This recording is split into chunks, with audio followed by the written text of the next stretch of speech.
आजकल आप देखते हो कि मीडिया में कैसा कुछ लोग हैं ऐसे जो पंजाब के माहौल को खराब कर रहे हैं। परमेश्वर के दासों के बारे में अनाप शनाप जो मन में आया बोल रहे हैं, क्योंकि वो और कुछ कर नहीं पाते, तो वो उनको बस यही है कि ये धर्मांतरण कर रहे हैं, ये ऐसा कर रही है। ये इंडिया सेकुलर कंट्री है, धर्मनिरपेक्ष राज्य, कोई नहीं रोक सकता।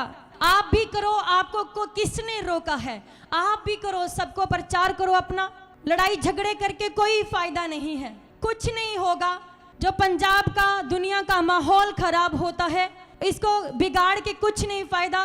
पंजाब एक बहुत अच्छा राज्य है, खुशहाल राज्य है, शांति है, बहुत अच्छे से लोग सब लोग मिलजुल के रहते हैं। लेकिन कुछ लोग आकर कुछ टाइम बाद आके माहौल को खराब करने की कोशिश करते हैं, उनको शांति पसंद नहीं है। लेकिन जो प्रभु के लोग हैं ना, वो बहुत शांति प्रिय लोग हैं। जब पवित्र आत्मा, जब मैं भी ऐसे नफरत करती थी यीशु मसीह से, बहुत विरोध करती थी, हमारा इतनी वर्स्ट सिचुएशन थी परिवार की, दुष्ट आत्मा बीमारियों से। लेकिन जब प्रभु यीशु मसीह के बारे में मुझे किसी ने बताया तो मेरे वर्ड थे, मर जाएंगे लेकिन यीशु मसीह को नहीं मानेंगे।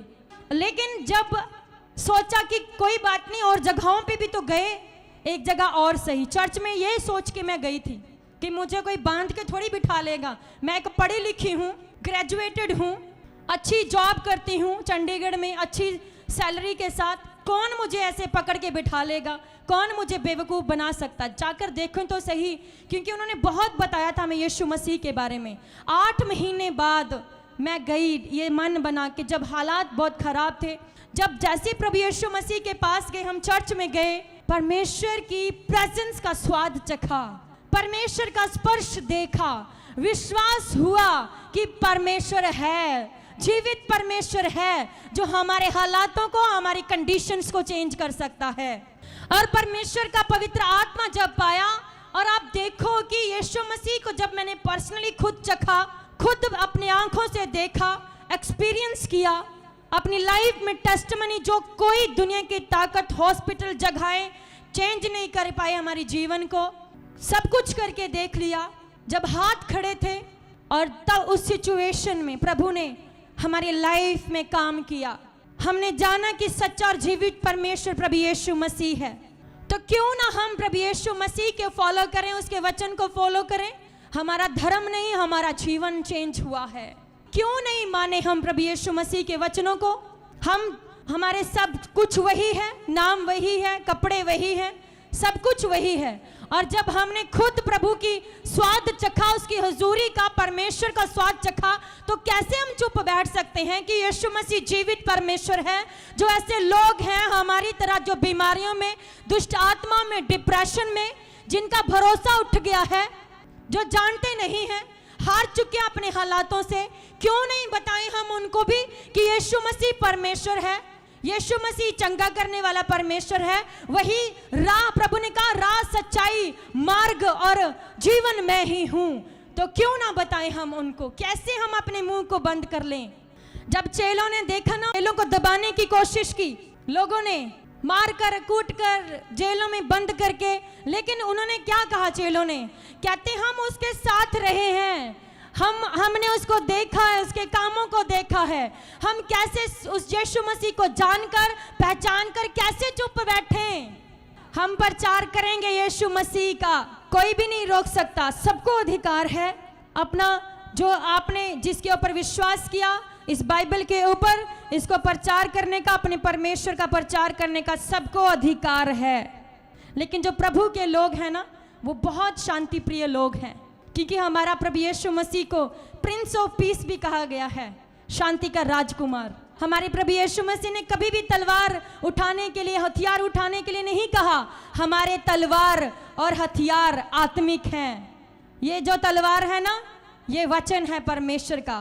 और प्रभु ने कहा तुम्हारा मल्ल युद्ध मांस और लहू से नहीं, इन लोगों से नहीं, संस्थाओं से नहीं, तुम्हारा युद्ध अंधकार की शक्तियों के ऊपर है, जो लोगों की जिंदगियों को तबाह कर रहा है, जिसने लेडी के गर्भ को बांधा है, सालों से जिनके बंद गर्भ है, डिप्रेशन में है, आत्महत्या कर रहे हैं, जो लोग पैरालाइज्ड हैं, जो लोग कैंसर है, जिनको हार्ट अटैक है, जो भी चीजें हैं ये सारा आत्मिक तरीके से अगर हम देखें ये शैतान ही करता है।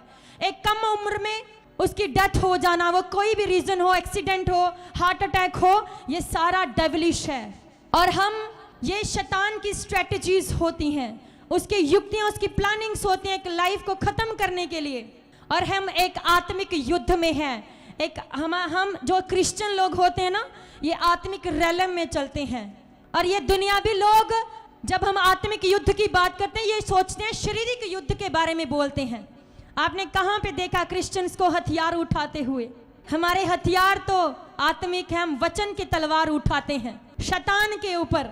और तभी चर्चेस में इतने बड़े बड़े काम होते हैं जब वो वचन की तलवार खुदा का दास पुलपट से बोलता है। आप देखते हो चर्च में कितने बड़े बड़े जन्म के अंधे रिपोर्ट्स, वो जाली रिपोर्ट्स नहीं है, नकली रिपोर्ट्स नहीं है। आप जिनकी टेस्टिमनीज हुई हैं, जाओ उनके घरों में जाओ, चेक करो जाके, खुला बोलते हैं आपको, चेक करो जाके। उनका एड्रेस, उनका नाम, सब कुछ तो बोलते हैं टेस्टिमनी में, इसका नाम ये है, ये यहाँ से है। अगर डाउट्स है उनके घरों में जाओ कि तुम्हारी लाइफ में हुआ है ये काम। जहाँ डॉक्टर्स के हाथ खड़े होते हैं कि अब बेबी नहीं हो सकता, हाथ खड़े हैं, पीजीआई से घर भेज दिया ब्लड कैंसर की वजह से कि ब्लड कैंसर की रिपोर्ट चेंज नहीं हो सकती, सेवा करो। एक प्रेयर हुई, वचन रिलीज किया गया, आत्मा की तलवार जो वचन है तो रिलीज किया गया खुदा के दास के द्वारा, और सारी रिपोर्ट, सारी बॉडी के इन्फेक्शन, वो ब्लड कैंसर क्यों, कैसे चेंज होता है? आत्मिक रैम में आत्मिक युद्ध होता है जो परमेश्वर के दास घुटने में सारी रात शैतान के साथ मल युद्ध करते हैं, प्रार्थना करके, फास्टिंग करके। वचन में लिखा, जब जकरिया की पुस्तक उसकी 2 की 8 को पढ़ते हैं ना, बहुत बड़ी बात है ये।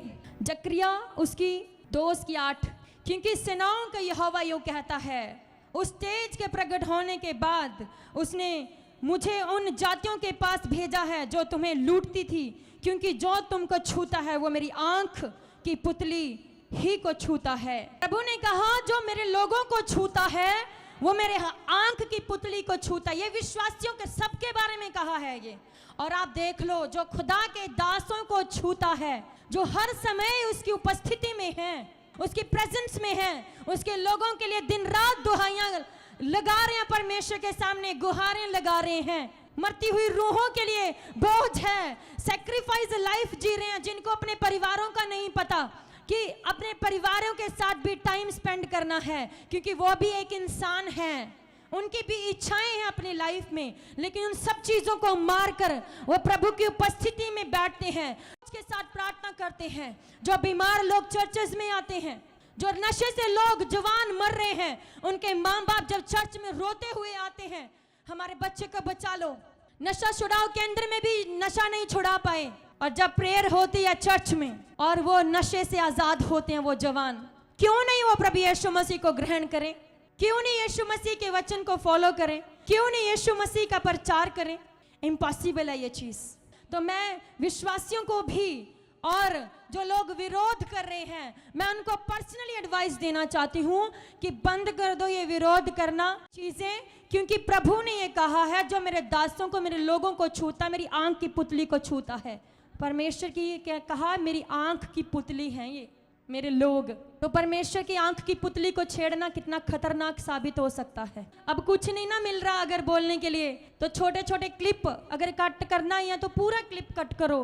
कोई कभी कह रहे हैं मेकअप करने के बारे में बोल रहे हैं, कभी कुछ कभी कुछ, कभी कह रहे हैं कानों में मुंदरियां नहीं डालनी। अगर बाइबल में लिखा है, हमारे वचन में लिखा है, हम क्यों नहीं वचन को बताएं लोगों को? आप क्यों उल्टा लेते हो इस चीज को? हमारे वचन में यही लिखा है कि जो उस टाइम में जो राजा लोग होते थे ना, जो उनके दास होते थे, कि निशानी होती थी ये कानों में मुंदरियां डालना, उसके निशानी डाल देती थी कि ये पर्सन एक दास है और इतने समय के लिए ये दास रहेगा, कितने सालों तक। और जब वो दासत्व से फ्री किया जाता था ना, वो मुंदरी खोल ली जाती थी। वो जो कान में जो डालते थे, वो बाली जो जेंट्स के डालते थे, वो एक निशानी होती थी। हमने अपने बाइबल के वचन को तो बोलना है, सबको बताना और फॉलो भी करना है। आपका जो भी आपके ग्रंथ शास्त्र जो भी बोलते हैं आप फॉलो करो, लेकिन हमारा बाइबल जो ग्रंथ, जो हमारा सनातन परमेश्वर जो कहता है, हम वही बोलेंगे और वही करेंगे। हमें वो करने से कोई भी नहीं रोक सकता। प्रभु ने कहा, वचन में लिखा है, अब्राहम जो तुझे आशीष देगा मैं उसको आशीष दूंगा, जो तुझे कोसेगा मैं उसको शापित करूंगा। जो प्रभु के दासों को कोसते हैं ना, जो विरोध करते हैं, जो गलत लांछन लगाते हैं, पीढ़ियां तक के श्राप उनकी लाइफ में वो मोल ले लेते हैं, जो परमेश्वर के दासों की खिलाफत करते हैं। ये वचन कहता है, मैं नहीं कह रही है,